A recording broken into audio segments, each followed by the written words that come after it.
A saga da relíquia mais sagrada do cristianismo e os momentos que quase destruíram a coroa de espinhos de Jesus.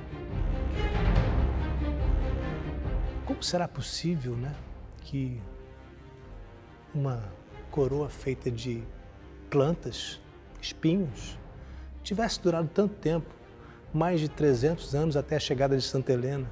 Será que de fato a coroa encontrada depois que Constantino aceitou o cristianismo era a coroa de Jesus?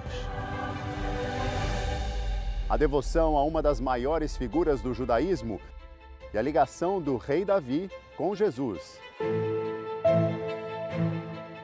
As profecias sobre a vinda de um Messias descendente do rei Davi eram conhecidas no tempo de Jesus.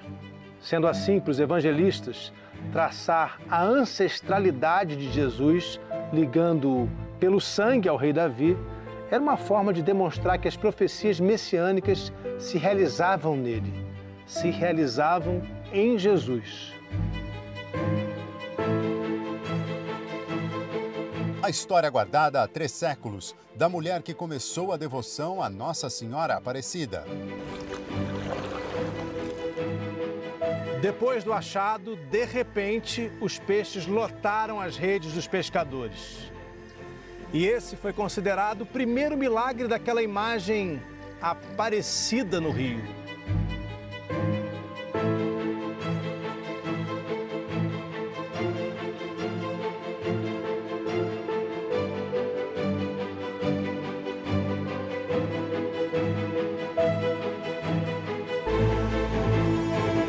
Se a Santinha só foi levada para a igreja mais de 25 anos depois e ficou 15 anos com a família Pedroso, a Aparecida tem que ter ficado pelo menos 10 anos em algum outro lugar. Me diz quem foi que te guardou, me diz. Hoje, no Expedições ao Sagrado.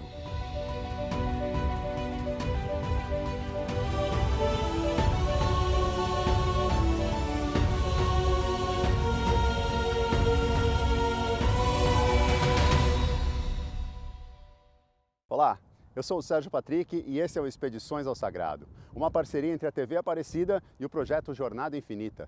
Todas as semanas você embarca com a gente rumo aos lugares sagrados mais fascinantes do planeta, com reportagens especiais. Semana passada, a gente foi até a Terra Santa para visitar alguns dos lugares sagrados mais importantes do mundo para os cristãos e aprender muito mais sobre o nascimento de Jesus.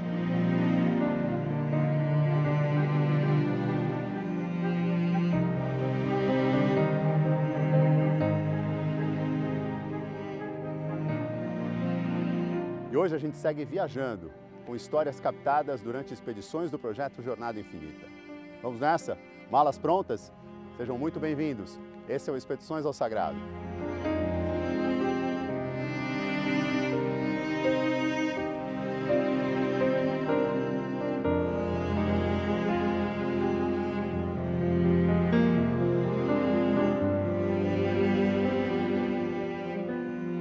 Humanos são seres que prosperam em grupos. Sozinhos podem não ser tão fortes, rápidos e ágeis como outros animais, mas com trabalho em equipe são capazes de grandes feitos. Vivendo nesses grupos há dezenas de milhares de anos, humanos se organizam em hierarquias, como fazem outros animais que também vivem em grupos. E para a administração dos recursos, o uso eficiente das diferentes habilidades e para o sucesso de todos, é importante entender quem lidera e quem é liderado. Com o passar do tempo, esses líderes foram ganhando tanta importância que se tornaram faraós, imperadores e reis, comandando não só uma tribo de algumas dezenas de pessoas, mas povos de dezenas de milhares de humanos. Com tanto poder e tanto prestígio, muitos deles, em diferentes culturas, acabaram sendo ligados ao divino. Apontar qual foi o primeiro rei da história é uma missão quase impossível.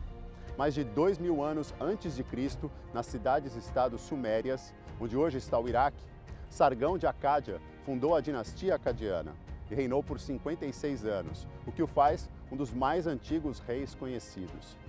Nos mais de 4000 anos que separam Sargão de Acádia dos dias de hoje, muitos chefes, faraós, reis, imperadores e sheiks comandaram diferentes povos e extensões territoriais.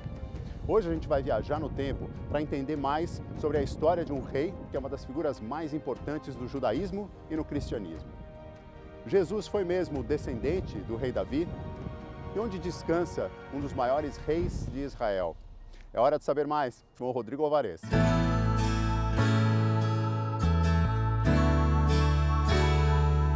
Uma montanha tão importante que se confunde com a própria Israel. Não é à toa que Israel é chamada também de Sião. E daí vem a ideia de sionismo, o retorno dos judeus ao Monte Sião, a terra deles, a terra prometida que um dia lhes foi tomada. E aqui em cima, olha quanta coisa sagrada tem aqui. A gente tem aqui do meu lado o túmulo do rei Davi, o que segundo uma tradição é o túmulo do rei Davi. E no mesmo complexo, no segundo andar, o cenáculo, onde Jesus teria feito a última ceia com os apóstolos. Hoje eu queria convidar vocês a entrar comigo no lugar onde a tradição diz ser o túmulo do rei Davi. O livro de Reis, na Bíblia judaica, que para os cristãos é o Antigo Testamento, afirma muito claramente: Davi dormiu com os antepassados e foi sepultado na cidade de Davi. Até o século XIX, os arqueólogos acreditavam que o palácio de Davi, portanto a cidade de Davi, ficava nesse ponto aqui, no alto do Monte Sião. Mais recentemente, novas descobertas nos levaram a outro lugar, um pouco distante daqui, mais perto do templo. E há um consenso entre os arqueólogos que o túmulo de Davi tem que estar em algum lugar por lá. Ele nunca foi encontrado, mas estaria lá. Há um outro lugar que dizem, perto da cidade de Davi atual, que é o túmulo de Davi, mas os arqueólogos israelenses não têm a menor certeza de onde seria esse túmulo. Existem muitos túmulos espalhados pela cidade de Davi. Mas aqui é um lugar que a tradição entende que está, pelo menos simbolicamente, o túmulo de Davi. E por isso muitos judeus ortodoxos passam os dias rezando por aqui.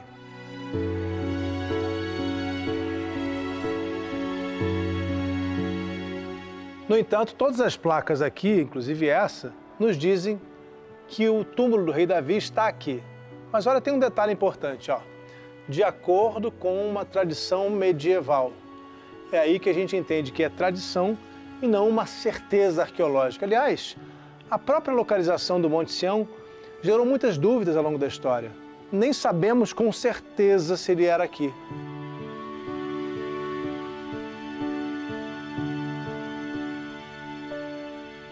Inclusive, tem ainda a questão do próprio nome Monte Sião. Ao longo da história, alguns locais já receberam esse nome, incluindo a cidade de Jebus, conquistada pelo rei Davi e transformada por ele na capital de seu reino. É onde hoje fica a cidade de Davi, o sítio arqueológico aberto a todo mundo, um dos mais importantes de Israel. Algum tempo depois, o local onde foi construído o Templo de Salomão, na montanha do templo, o Monte Moriá, também recebeu esse nome. E ainda mais tarde, o historiador Flávio Joséfo vai nos contar que antes da conquista romana de Jerusalém, havia um monte ao ocidente da cidade chamado de Sião. Esse em que nós estamos agora e que continuou sendo chamado assim até hoje.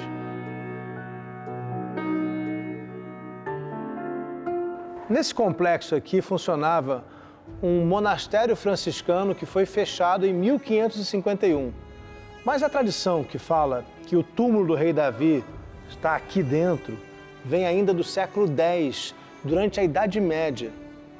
Não foi à toa que os cruzados é que construíram parte desse complexo.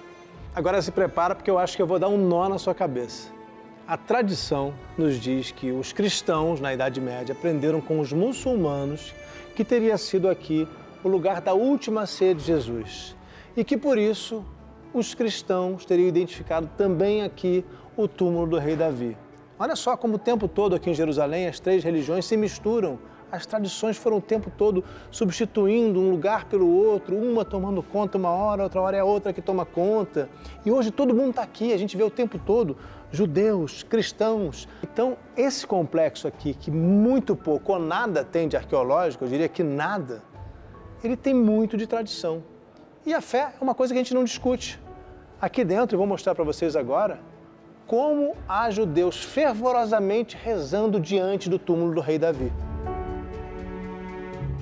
Entre 1948, quando o Estado de Israel foi fundado, e 1967, esse lugar se tornou ainda mais significativo para os judeus, porque durante esse período eles não tinham acesso nem à montanha do templo, nem ao Muro das Lamentações. A cidade antiga de Jerusalém estava sob controle da Jordânia. Então os judeus vinham para cá.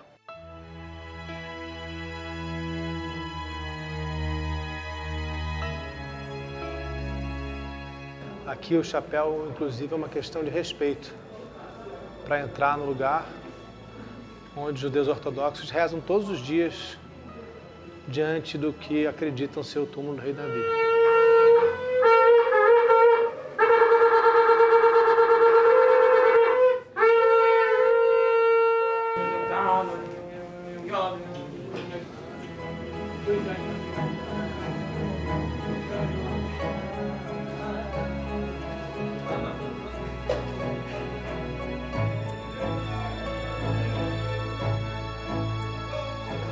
O sarcófago aqui foi construído pelos cruzados, os cristãos que vieram para cá retomar Jerusalém depois da conquista árabe. A gente sabe a importância que o rei Davi sempre teve para o cristianismo, porque a tradição messiânica diz que o Cristo deveria ser um descendente do rei Davi. Esse túmulo colocado aqui não tem nenhuma comprovação arqueológica, mas tem muito simbolismo, muita tradição aqui. Não é à toa que os judeus ortodoxos rezam todos os dias aqui. As paredes, inclusive, foram de uma igreja cristã que havia aqui. Agora, o que chama mais atenção nesse lugar é que aqui embaixo a gente tem o túmulo, que seria do rei Davi, e em cima a sala onde Jesus teria feito a última ceia com os apóstolos. Mais uma associação direta. Isso nos leva a uma questão importante. Jesus foi mesmo descendente do rei Davi? Isso é uma questão hereditária real ou simbólica? Os autores dos evangelhos de Lucas e Mateus traçam genealogias diferentes para mostrar que a linhagem do rei Davi leva até Jesus de Nazaré.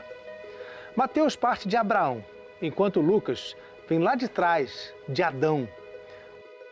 As profecias sobre a vinda de um Messias descendente do rei Davi eram conhecidas no tempo de Jesus.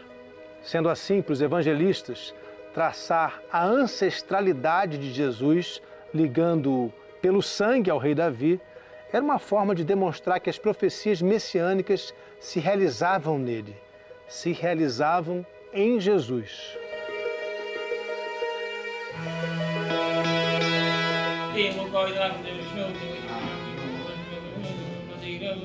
Eles rezam diante de um rolo, de um pergaminho da Torá, o pergaminho sagrado do judaísmo. E a ideia de que o Antigo Testamento é revivido todos os dias aqui embaixo se associa com a ideia de que ali em cima, no segundo andar da casa, o Novo Testamento é revivido pelos peregrinos.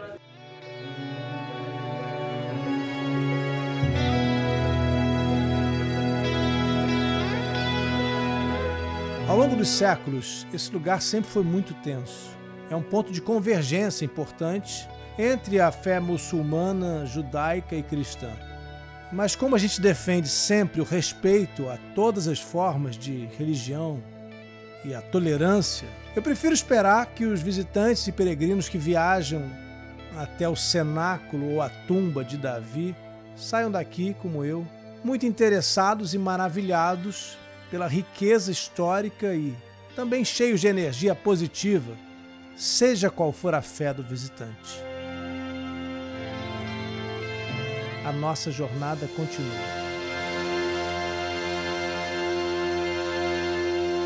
Uma das partes mais impactantes desse especial é ver as 3 religiões monoteístas dividindo espaços sagrados, o judaísmo, o cristianismo e o islã. Esse lugar foi construído por cruzados cristãos com base em informações de muçulmanos sobre o local da última ceia e é tão importante para os judeus. Olha só que coisa incrível.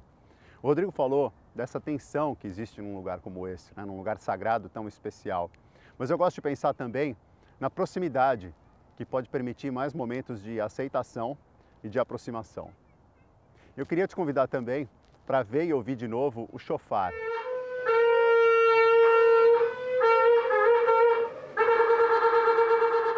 Esse que é um chifre de animal, usado para simbolizar o cordeiro, usado no lugar de Isaac, no momento em que Abraão estava pronto para sacrificar o próprio filho, seguindo as ordens de Deus. Ao tocar o shofar, a pessoa que o faz também mostra que está se arrependendo dos pecados. Que bonito esse significado que a gente dá para certos objetos e rituais, né? O rei Davi foi fundamental para a história de Israel. A estrela, que está na bandeira do Estado de Israel, é atribuída a um enfeite encontrado num escudo usado por ele. É uma estrela de 6 pontas, formada pela sobreposição de 2 triângulos. Chegou a ser usada como decoração de igrejas cristãs na Idade Média. Foi só no século XVII que essa estrela passou a ser usada como um símbolo para identificar a comunidade judaica como a gente conhece hoje. Daqui a pouco, a gente vai para Paris, numa aventura em busca da coroa de espinhos de Jesus.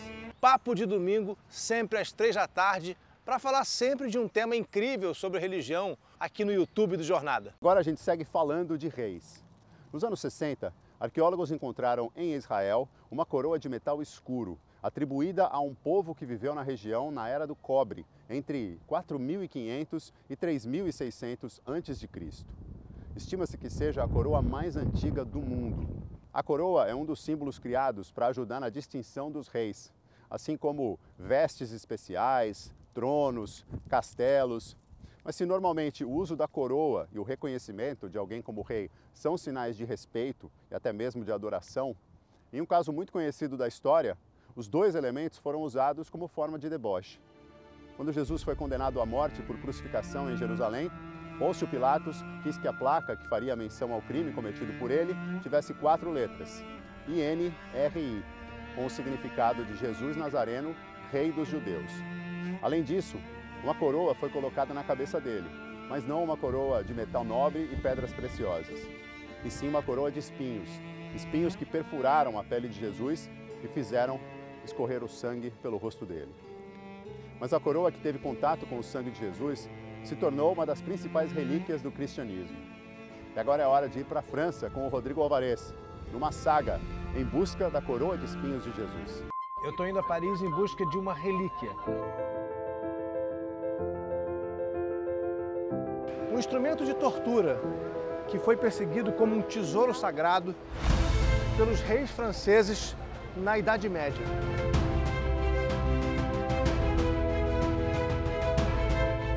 E eu só termino essa minha jornada hoje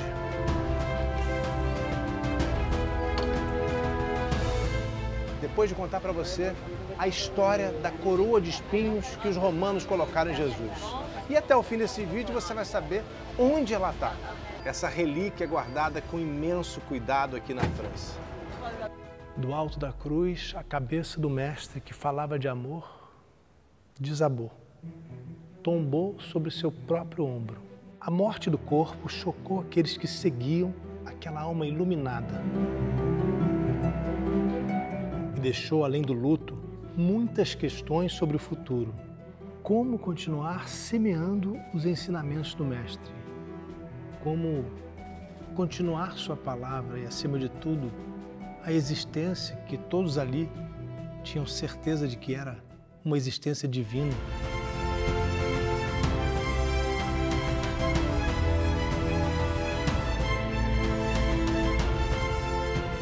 Só as palavras de Jesus já bastariam para mudar a história da humanidade. Seriam os sólidos pilares sobre o qual se ergueria uma nova religião. Mas com o passar do tempo, os cristãos foram entendendo que era cada vez mais importante estar fisicamente perto de Jesus. Como fazer isso? Bom, existiam 2 maneiras. Uma era peregrinar a Jerusalém, outra era tocar em alguma coisa que tivesse ficado em contato com o corpo do Mestre. Na Idade Média, os europeus decidiram fazer as 2 coisas ao mesmo tempo. Começaram as cruzadas para retomar a Terra Santa, que tinha sido conquistada pelos muçulmanos, e foram atrás de cada uma das relíquias relacionadas a Jesus.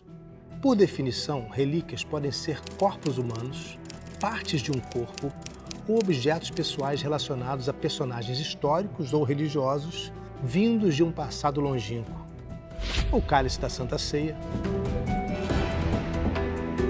pedaços da cruz de Jesus,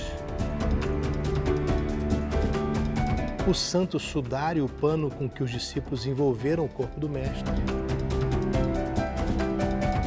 Em tese, um instrumento de tortura não se encaixaria nessa definição, mas a coroa de espinhos que foi colocada na cabeça de Jesus esteve com ele até seus últimos instantes, até mesmo quando, pouco antes de expirar, ele falou com Deus pela última vez.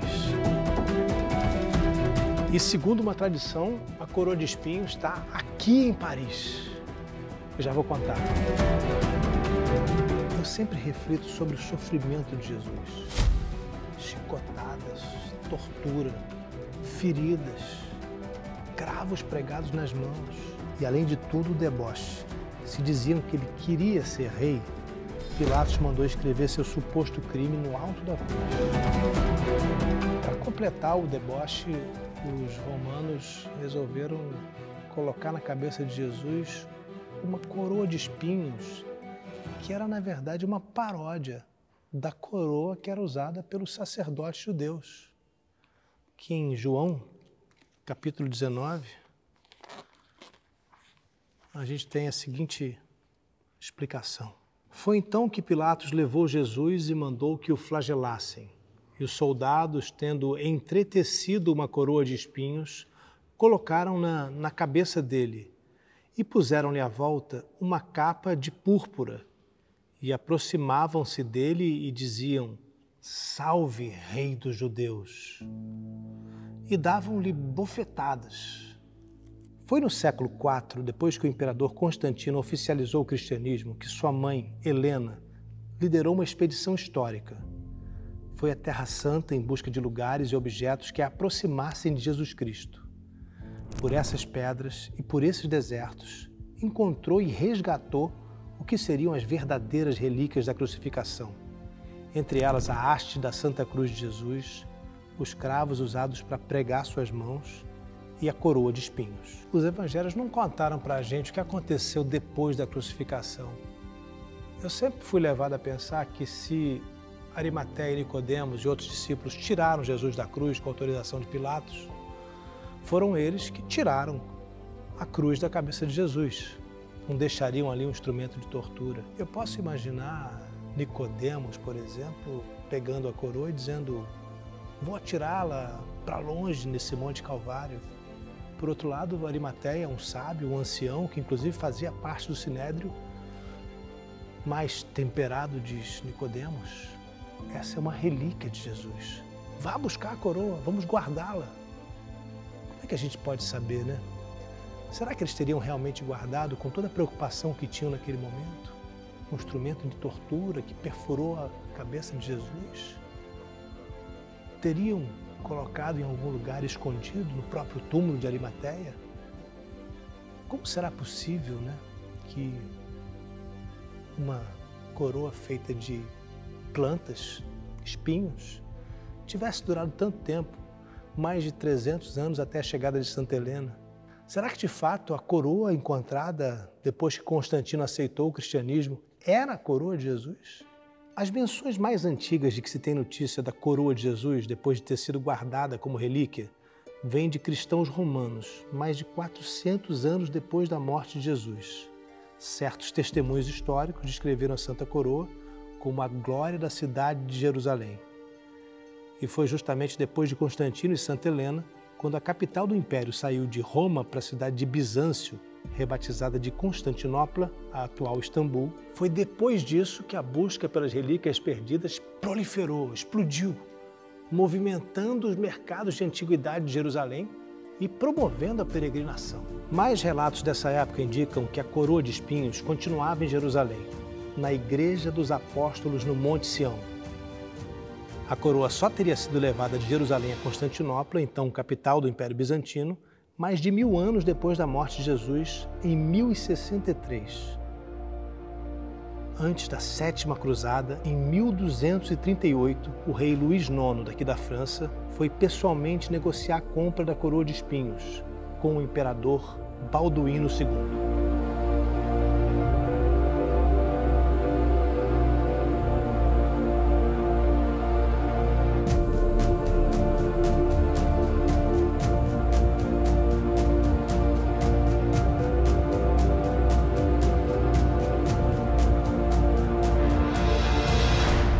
Foram 2 anos de negociações, mas as relíquias eram fundamentais para o rei Luís IX. Ele queria ser o maior rei católico da Europa. Gastou a metade do dinheiro de todo o ano da França para comprar 22 relíquias. Entre elas, os fragmentos da cruz de Jesus e a coroa de espinhos que teria sido usada por Jesus no momento da crucificação. Aquela que Pilatos mandou colocar em Jesus para torturar o mestre de Nazaré. A coroa que a gente vê nesse vitral, nessa igreja dedicada a São Luís.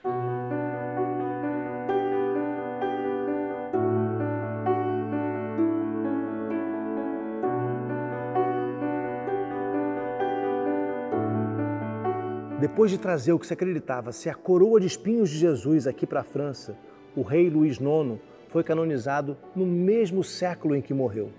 O Papa Bonifácio VIII fez dele São Luís.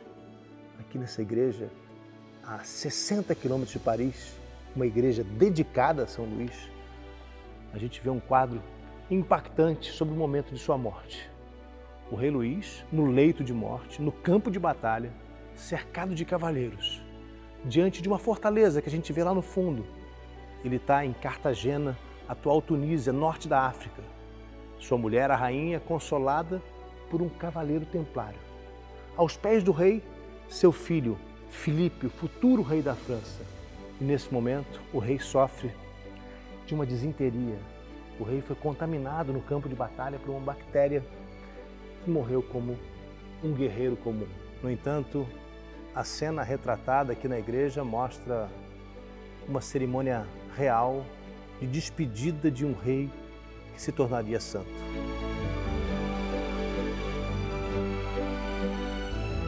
Mas onde foi parar a coroa? Onde ela ficou guardada por todos esses séculos?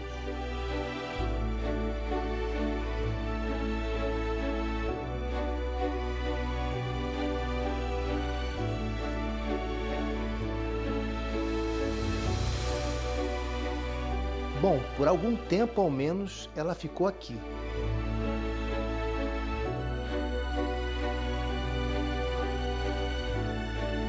Para abrigar relíquias tão importantes, o rei Luís IX mandou construir essa obra-prima no mesmo complexo onde ficava o Palácio do Rei, a Sainte-Chapelle. Entra comigo.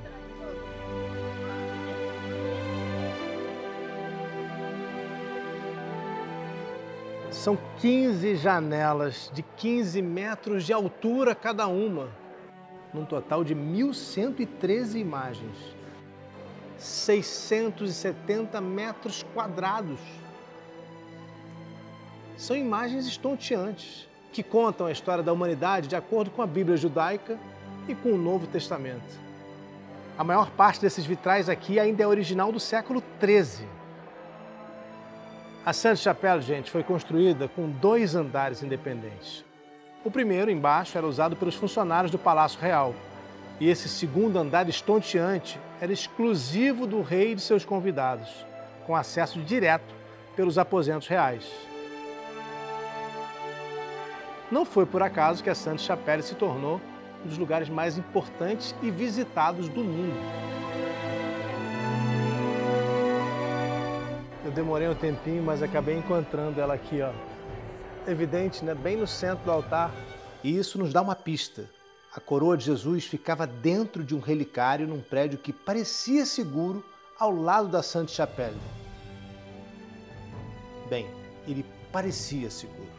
Durante a Revolução Francesa, no fim do século XVIII, a Conciergerie foi transformado numa prisão para prender aqueles que tinham sido condenados pelos revolucionários. Entre eles tem uma pessoa muito conhecida.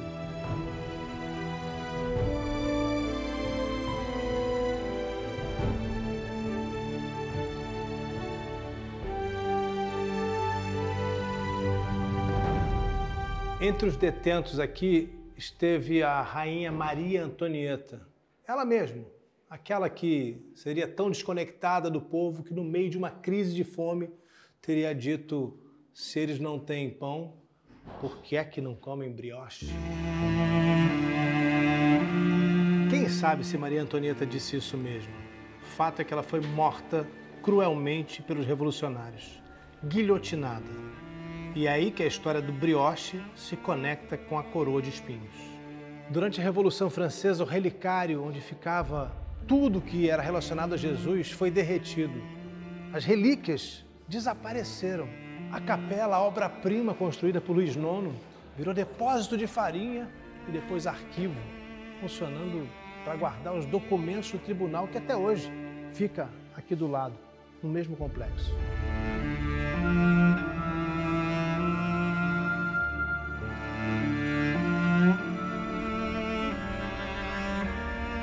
E a coroa precisou mudar de endereço mais uma vez.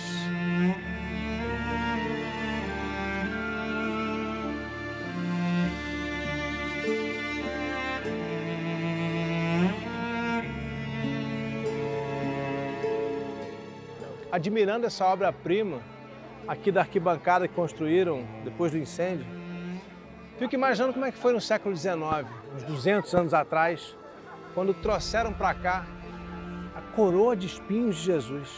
E olha que durante todo esse tempo, a relíquia ficou guardada no arquivo secreto, junto com os outros tesouros da igreja. Só era exibida aos fiéis uma única vez por ano, na Sexta-feira Santa.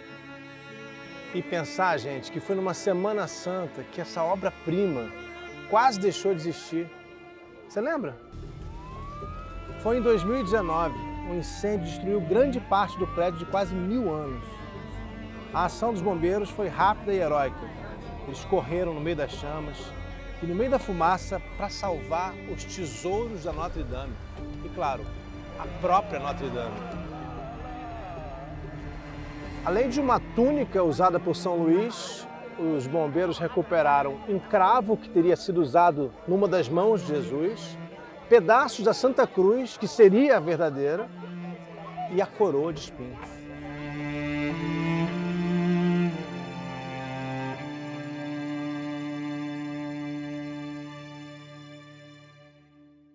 Agora, enquanto a Notre Dame é restaurada, a coroa de espinhos vem sendo exibida aos fiéis na igreja Saint-Germain-l'Auxerrois.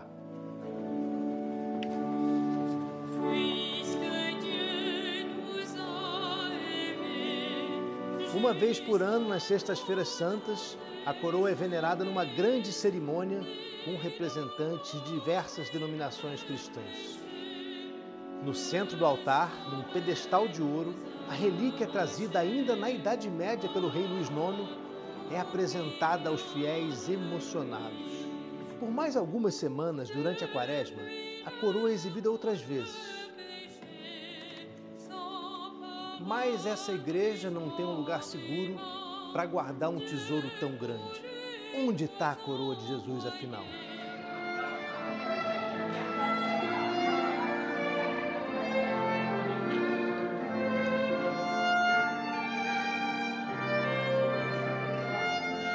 Pensa num lugar que guarda tesouros. Cenário de mistérios e grandes ficções relacionadas à religião. Eu não falei para vocês? Então, a gente está indo para lá.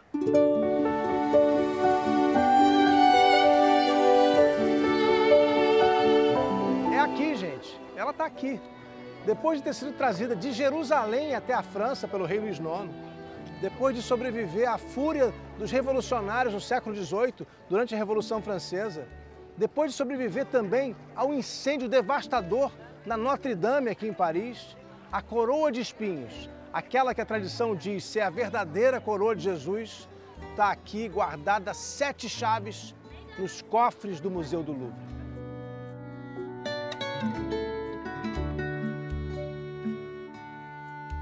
Mas como nem o famoso ladrão Lupin seria capaz de abrir esse cofre, quem quiser ver a relíquia de perto vai ter que vir a Paris na próxima Sexta-feira Santa.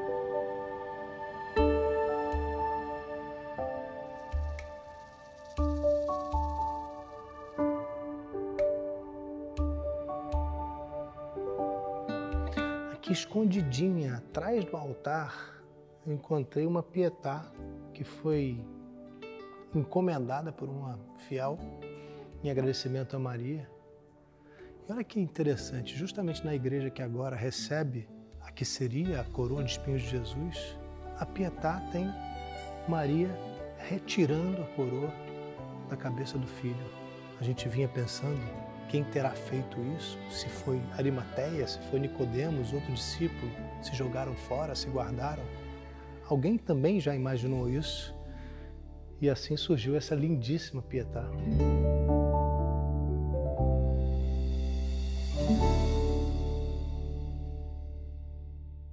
No total, pelo menos 17 reis franceses usaram o nome Luís, que é derivado de Clovis, o rei que unificou os francos entre os séculos V e VI e adotou o cristianismo na região.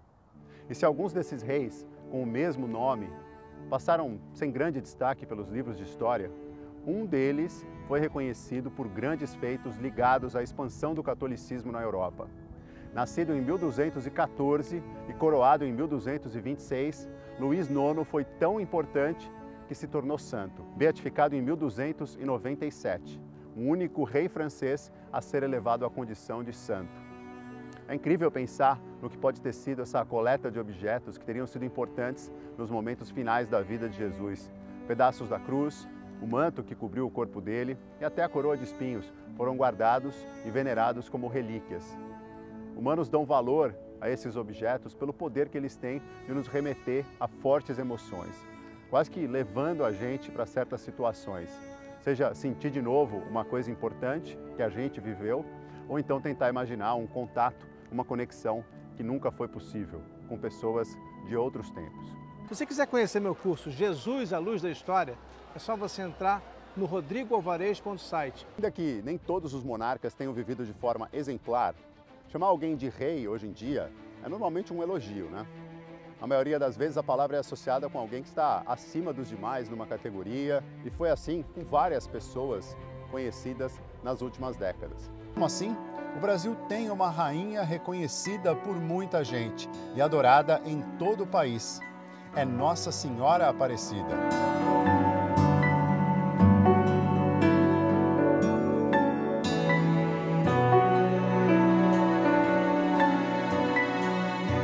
Vai agora ao interior de São Paulo, conhecer com o Rodrigo Alvarez a história dos lugares onde tudo começou e quem iniciou a devoção à Rainha do Brasil. Era quarta-feira santa, dia de pescar e de pescador. Quem conhece a história de Nossa Senhora Aparecida?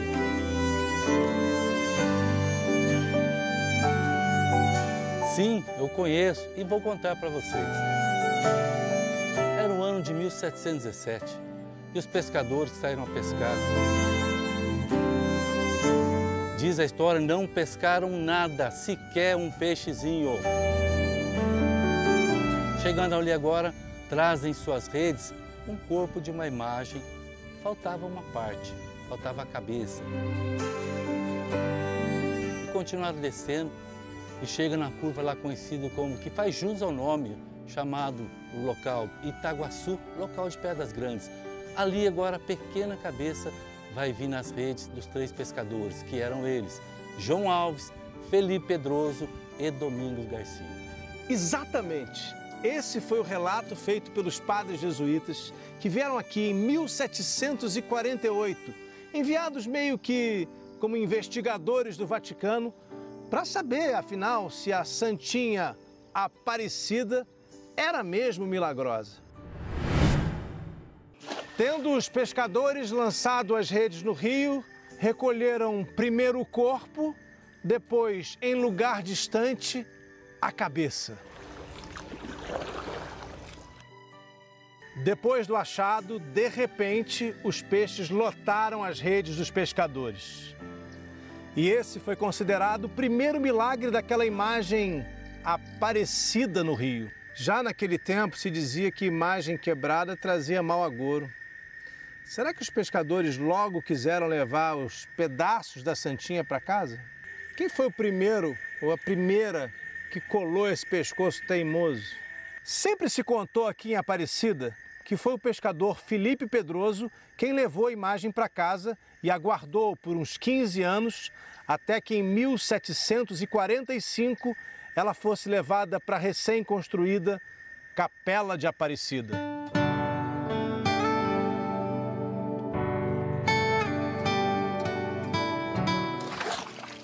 Mas espera aí, essa conta não fecha. Se a Santinha só foi levada para a igreja mais de 25 anos depois e ficou 15 anos com a família Pedroso, a Aparecida tem que ter ficado pelo menos 10 anos em algum outro lugar. Me diz quem foi que te guardou, me diz. Eu sempre me fiz essa pergunta enquanto eu escrevia a biografia de Aparecida e perguntava também para ela. Eu tinha certeza de que havia um elo perdido. Além disso, surge nos relatos uma personagem que ninguém diz direito quem era, uma certa Mãe Silvana, que foi a primeira testemunha de um milagre importantíssimo, quando as velas que iluminavam a Santinha Aparecida se apagaram e se acenderam de repente. Será que foi Mãe Silvana que cuidou de você?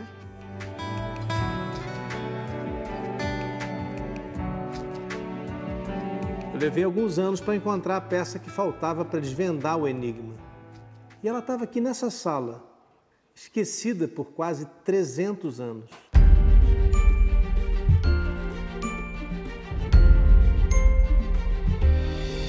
Nessa pasta azul, guardada no arquivo da Cúria Metropolitana de Aparecida, existe um volume grande de documentos históricos, chamado Acontecimentos Extraordinários Referentes à Imagem.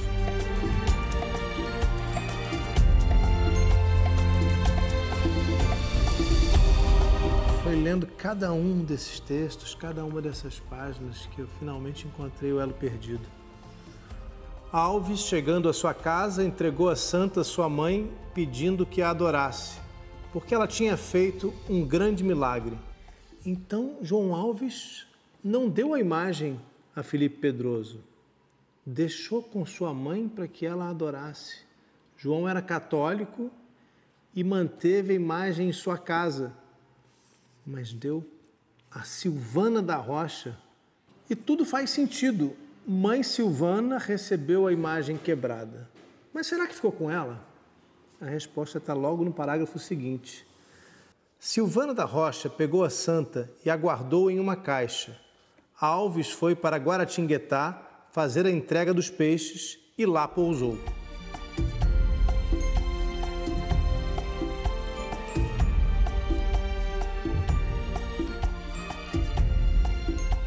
Pela primeira vez a gente fica sabendo que destino foi dado aos peixes daquela pescaria milagrosa.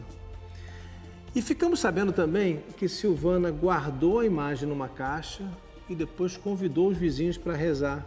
Portanto, foi ela, Silvana da Rocha, quem primeiro colou a cabeça ao corpo da imagem sagrada. Ela usou cera de abelha, é o que é informado aqui nesse documento histórico.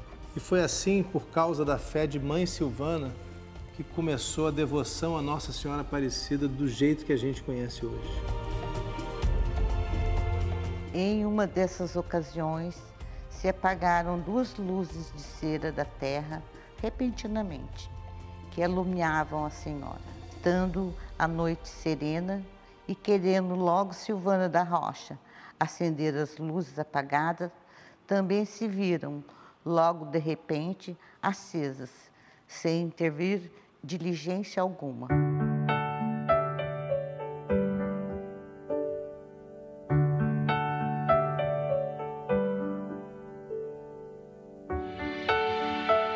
Esse ficou conhecido como o Milagre das Velas. Mas tem um milagre que ninguém conhecia e que também ficou registrado nos documentos históricos. Conta-se que o capelão mandou o sacristão levar a imagem sagrada de Aparecida até a capela para passar a noite lá. Só que no dia seguinte, a imagem misteriosamente reapareceu na casa onde Silvana da Rocha vivia com o filho João. Estaria o pescador João Alves, logo ele que achou a imagem no fundo do rio, roubando a santinha? Sabe o que é curioso? João Alves dormiu na cadeia e assim mesmo a imagem saiu da capela de novo e foi para a casa de Silvana. Quem é que tinha roubado a imagem afinal? E o documento segue com mais uma parte da história. O vigário, com isto, viu que era um prodígio de milagre. Deu liberdade a João Alves e reuniu-se com o capitão Mor, mandando construir uma capelinha para a santa, que a conservou 10 anos em poder de Silvana da Rocha. 10 anos guardada por Silvana da Rocha. E pensar que a gente passou mais de 300 anos sem saber que foi uma mulher, a primeira guardiã de Nossa Senhora Aparecida. Isso não tira o mérito de Felipe Pedroso de jeito nenhum, gente. Ele guardou a imagem por 15 anos, ele e o filho Atanásio. Agora, quando será que Silvana deu a imagem para a família Pedroso, hein? A gente não sabe. Agora está explicado, não tá? Mãe Silvana foi quem primeiro cuidou da Santinha Aparecida. Pois é, assim a imagenzinha de barro saiu quebrada das águas desse rio e foi morar nos corações dos brasileiros. Sou caipira, Pirapora nossa, Senhora de Aparecida.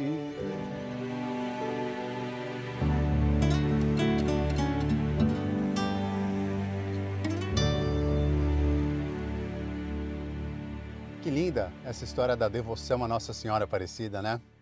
Das águas do Rio Paraíba para uma casa na região. Depois para uma capelinha. E no século XIX, a santa ganhou uma casa à altura do carinho dos brasileiros, conhecida como Basílica Histórica.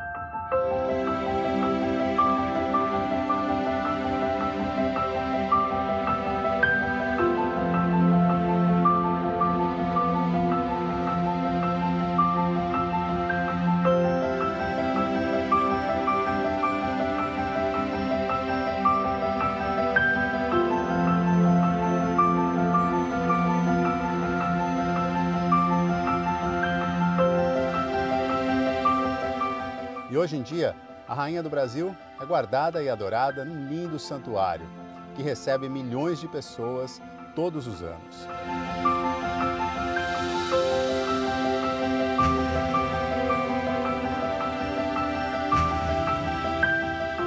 E se a Aparecida só foi reconhecida como padroeira e rainha do Brasil na primeira metade do século XX, a Bíblia tem, tanto no Antigo quanto no Novo Testamento, muitas referências a reis, a rainhas, desde os reis de Israel e da Judéia, como os reis Saul, Salomão e Davi, até as menções ao reino dos céus, entendido no cristianismo como uma dimensão espiritual, onde Deus reina, ou o cumprimento na terra da vontade de Deus. Assim como o trono de Nossa Senhora, um reino diferente daqueles a que os humanos estavam acostumados. No Evangelho de Lucas, a menção ao reino dos céus é feita numa frase atribuída a Jesus no início da sua pregação. Tenho de anunciar a boa nova do reino de Deus, também às outras cidades, pois para isso é que fui enviado. E de forma parecida em Marcos. Depois de João Batista ter sido traído, Jesus foi para a Galileia proclamar a boa nova de Deus, dizendo: completou-se o tempo e ficou próximo o reino de Deus. Mudai de mentalidade e acreditai na boa nova.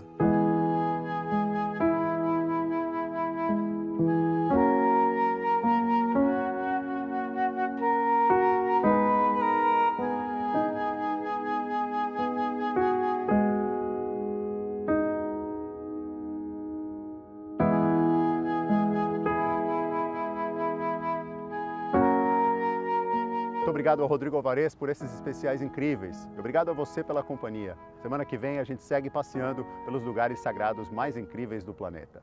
Fique em paz.